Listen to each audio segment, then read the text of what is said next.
ਤੇ ਇਸ ਵਾਸਤੇ ਮੁਆਜ਼ਰਤ ਤੇ ਇੱਥੇ ਚੇਨ ਗਈਆਂ ਹੁੰਦੀਆਂ ਕਾਰੀ ਸਾਹਿਬ ਕੋਈ ਨਹੀਂ ਤਵੱਜੋ ਕਰ ਰਹੇ ਬੱਚਿਆਂ ਵੱਲ, ਕੋਈ ਨਹੀਂ ਬੱਚੇ ਪੜ੍ਹ ਰਹੇ। ਹਾਲੇ ਵੀ ਬੱਚਿਆਂ 45 ਬੱਚਿਆਂ ਦੀ ਲਿਸਟ ਰਜਿਸਟਰ ਰੱਖਿਆ, ਹਾਜ਼ਰੀ ਲੱਗਦੀ ਹੈ। ਉਹਨਾਂ 45 ਬੱਚਿਆਂ ਦੇ ਅੱਗੇ ਸਵੇਰੇ ਆਉਂਦੇ ਨੇ ਤੇ ਸ਼ਾਮ ਨੂੰ ਆਉਂਦੇ ਨੇ। ਤੇ ਜਜ਼ਬਾ ਸਾਡਾ ਦੀਨ ਵਾਸਤੇ ਵੇਖ ਲਓ।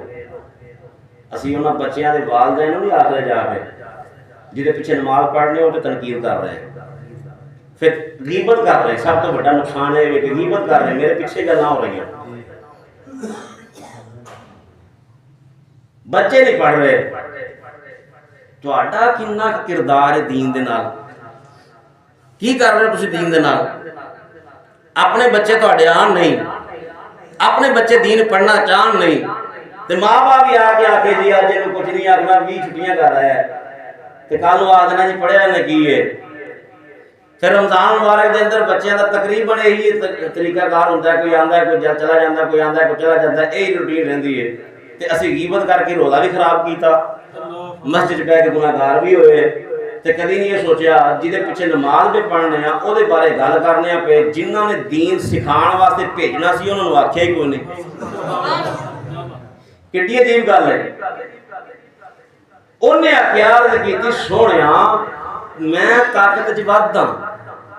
ਮੇਰੇ ਆਕਾ ਮੁਸਕਰਾ ਕੇ ਨਾ ਉਹਦੇ ਵੇਖਿਆ ਤੇ ਕਹਿੰਦਾ ਜੀ ਕੁਸ਼ਤੀ ਕਰਾ ਲਓ। ਹਾਂ ਸੁਭਾਨ ਅੱਲਾਹ।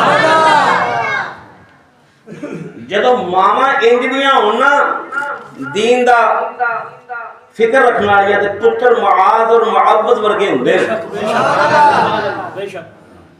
ਚਲੋ ਇਹ ਵੀ ਗੱਲ ਬੜੀ ਵੱਡੀ ਹੈ। ਮੈਂ ਇਸ ਤੋਂ ਵੀ ਉੱਚੀ ਗੱਲ ਕਰਾਂ, ਜੇ ਮਾਵਾਂ ਇੰਨਾ ਫਿਕਰ ਦੀਨ ਦਾ ਰੱਖਣ ਵਾਲੀਆਂ ਹੋਣ ਤੇ ਪੁੱਤਰ ਇਮਾਮ ਹੁਸੈਨ ਹੁੰਦਾ ਹੈ। ਸਾਨੂੰ ਸਵਾਲ ਹੁੰਦਾ ਹੈ ਕਾਇ ਸਾਹਿਬ ਤੁਸੀਂ ਬੜਾ ਬਿਆਨ ਕਰਦੇ ਹੋ ਮਾਦਰਜ਼ਾਤ ਵਲੀ, ਮਾਦਰਜ਼ਾਤ ਵਲੀ, ਮਾਦਰਜ਼ਾਤ ਵਲੀ, ਅੱਜ ਤੱਕ ਅਸੀਂ ਵੇਖਿਆ ਤੇ ਕੋਈ ਨਹੀਂ। ਤੇ ਮੈਂ ਆਖਿਆ ਮੈਂ ਵੀ ਤੇ ਫਾਤਿਮਾ ਤੋਂ ਜ਼ਾਹਰਾ ਵਰਗੀ ਕੋਈ ਨਹੀਂ ਵੇਖੀ।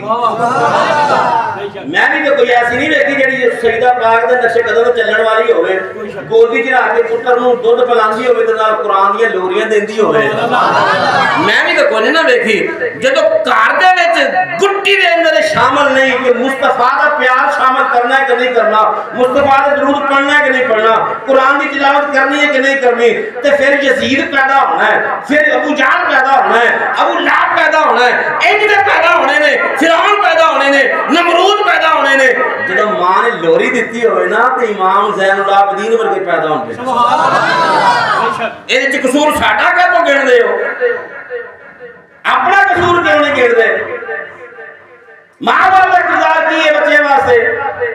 ਅੱਜ ਤੱਕ ਅਸੀਂ ਬੱਚੇ ਨੂੰ ਖੜਿਆ ਕਰਕੇ ਅਸੀਂ ਉਹਦੀ ਪਿੰਡਲੀਆਂ ਦੇ ਉੱਤੇ ਸੋਟਾ ਮਾਰੇ।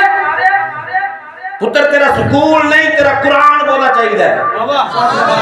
ਕਦੀ ਵੇਖਿਆ ਕਿ ਬੱਚਾ ਸਕੂਲ ਜਾਂਦਾ ਹੋਵੇ ਤਾਂ ਬਸਤਾ ਪਿੱਛੇ ਪਾਉਂਦਾ ਹੈ, ਸੀਤੇ ਜਾਂਦਾ ਤੇ ਕੁਰਾਨ ਸੀਨੇ ਨਾਲ ਲਾਉਂਦਾ ਹੈ। ਬੱਚਾ ਸਬਕ ਦੇਣ ਡਿਆ ਹੁੰਦਾ ਜਿਹੜਾ ਪਿੱਛੇ ਵੇ ਨੇ ਪਿੱਛੇ ਰਹਿਣਾ, ਜਿਹੜਾ ਅੱਗੇ ਵੇ ਨੇ ਕਬਰ ਵਿੱਚ ਵੀ ਜਾਣਾ। ਜਿਹੜੀ ਕਬਰ ਤੱਕ ਦੀ ਤਲੀ ਹੋਏ ਅਸੀਂ ਉਹਦਾ ਧਿਆਨ ਕੋਈ ਨਹੀਂ ਕਰਦੇ, ਤੇ ਉੱਥੇ 10-10 ਲੱਖ ਰੁਪਇਆ ਭਰ ਕੇ ਅਸੀਂ ਬੱਚੇ ਦੇ ਪੇਪਰ ਵੇ ਕਰਾਉਂਦੇ ਆ। ਕਦੀ ਕਿਸੇ ਨੇ ਸੋਚਿਆ ਕਿ ਬੱਚਾ ਕੁਰਾਨ ਪੜ੍ਹਨਾ ਹੈ, ਲਿਆ ਕੇ ਕੁਰਾਨ ਪਾਕ ਦਈਏ ਕਾਰੀ ਸਾਹਿਬ ਬੱਚਿਆਂ ਨੂੰ ਦਿਓ, ਸਾਡੇ ਬੱਚੇ ਕੁਰਾਨ ਪੜ੍ਹਨ। ਸਿਰਫ ਤਨਕੀਦ ਵਾਲਾ ਕੰਮ ਹੀ ਕੋਈ ਨਹੀਂ ਸਾਡੇ ਕੋਲ। ਇਹ ਕੀ ਦਾ ਕੰਮ ਹੈ? ਮਸਜਿਦ ਦੀ ਬਾਗ ਦੌੜ ਸੰਭਾਲ ਲੈਣਾ ਗੱਲ ਨਹੀਂ ਹੁੰਦੀ, ਮਸਜਿਦ ਨੂੰ ਪੂਰੇ ਇਹਤਮਾਮ ਦੇ ਨਾਲ ਚਲਾਣਾ ਕੰਮ ਹੁੰਦਾ ਹੈ। ਉਹਨੇ ਆਖਿਆ ਜੀ ਮੈਂ ਤਾਕਤ ਵਿੱਚ ਜ਼ਿਆਦਾ ਮੇਰੀ ਕੁਸ਼ਤੀ ਕਰਾਓ। ਸੁਭਾਨ ਅੱਲਾਹ। ਨਬੀ ਪਾਕ अलैहिस्सलाम सलाम मुस्कुराए, कुदरत मुस्कुरा के कहती है सोने तो बाद कौन जानता है। नबी पाक अलैहिस्सलाम